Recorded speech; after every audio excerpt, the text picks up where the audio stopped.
ಇನ್ನೊಂದೆಡೆ ಧುಮಿಸಿ ಧುಮ್ಮಿಕ್ಕುವ ಜಲದೇವಿ. ಎತ್ತ ನೋಡಿದರತ್ತ ಸುಂದರವಾದ ಹಚ್ಚ ಹಸಿರಿನ ಲೋಕ, ಬೆಟ್ಟಗುಡ್ಡಗಳ ಸಾಲು ಸಾಲು. ದೇಶದಲ್ಲಿ ಹಲವಾರು ಜಾತಿ, ಆದರೆ ನಾವೆಲ್ಲ ಒಂದೇ ಎಂಬುವ ನೀತಿ. ಭವ್ಯ ಪರಂಪರೆ ಮತ್ತು ಸಂಸ್ಕೃತಿ, ಅದುವೇ ನನ್ನ ಭವ್ಯ ಭಾರತ. ಜನನಿ ಜನ್ಮಭೂಮಿಶ್ಚ ಸ್ವರ್ಗಾದಪಿ ಗರ್ಯಸಿ. ಎಲ್ಲರಿಗೂ ಸ್ವಾತಂತ್ರ್ಯ ದಿನಾಚರಣೆಯ ಶುಭಾಶಯಗಳು. ಇಂದು ನಮ್ಮೆಲ್ಲರ ಜೀವನದಲ್ಲಿ ಸುವರ್ಣಾಕ್ಷರಗಳಿಂದ ಬರೆಹಿಡಿಯುವ ಅತ್ಯಮೂಲ್ಯ ದಿನ.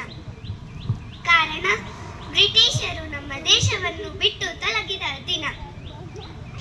ಪರಕೀಯರ ಸಂಕೋಲೆಯನ್ನು ನನ್ನ ಭಾರತ ಮಾತೆ ಕಿತ್ತೆಸೆದ ದಿನ.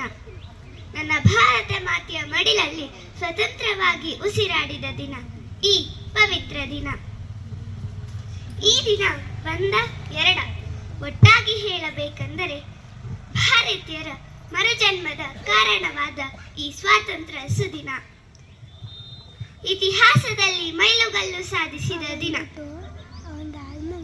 ಒಂದು ಕಾಲದಲ್ಲಿ ಸರ್ವ ಸಂಪದ್ಭರಿತ ಭಾರತಕ್ಕೆ ಕೇವಲ ವ್ಯಾಪಾರಕ್ಕಾಗಿ ಬಂದ ಬ್ರಿಟಿಷರು 200 ವರ್ಷಗಳ ಕಾಲ ಭಾರತ ಮತ್ತು ಭಾರತೀಯರನ್ನು ದಾಸತ್ವಕ್ಕೆ ನೂಕಿದರು. ಅದೆಂತ ವಿಪರ್ಯಾಸ ನೋಡಿ! ಅಷ್ಟ ಐಶ್ವರ್ಯ ಭರಿತವಾದ ನನ್ನ ತಾಯಿ ಭಾರತಾಂಬೆ ತನ್ನ ಬೃಹತ್ ಸಾಮ್ರಾಜ್ಯದಲ್ಲಿ ತಾನೇ ಬಂದೆ ಆಗಿದ್ದಳು.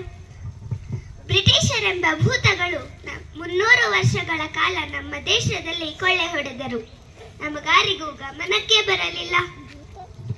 ಇಲ್ಲಿನ ಕಚ್ಚಾ ವಸ್ತುಗಳನ್ನೆಲ್ಲ ತಮ್ಮ ದೇಶಕ್ಕೆ ಒಯ್ದು ಸಿದ್ಧ ವಸ್ತುಗಳನ್ನು ತಯಾರು ಮಾಡಿ ನಮ್ಮ ದೇಶಕ್ಕೆ ಬಂದು ಮಾರಾಟ ಮಾಡಿದ್ರು. ನಮಗಾರಿಗೂ ಅರಿವಿಗೆ ಬರಲಿಲ್ಲ.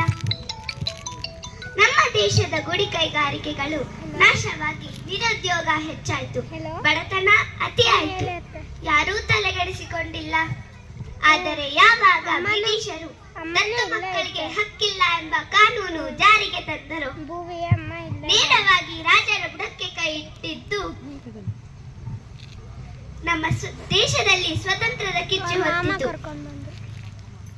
ನನ್ನ ಭಾರತಾಂಬೆಯ ವೀರ ಧೀರ ಮಕ್ಕಳ ನಿದ್ದೆಗೆಡಿಸಿತ್ತು.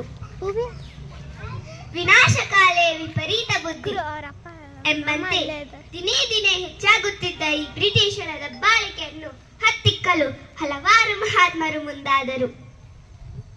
ಈ ಸ್ವತಂತ್ರ ಭಾರತದ ಕಿಚ್ಚು ಸ್ವಾಭಿಮಾನ, ದೇಶಾಭಿಮಾನ, ಶಾಂತಿ, ಕ್ರಾಂತಿ ಇವೆಲ್ಲವುಗಳಿಂದ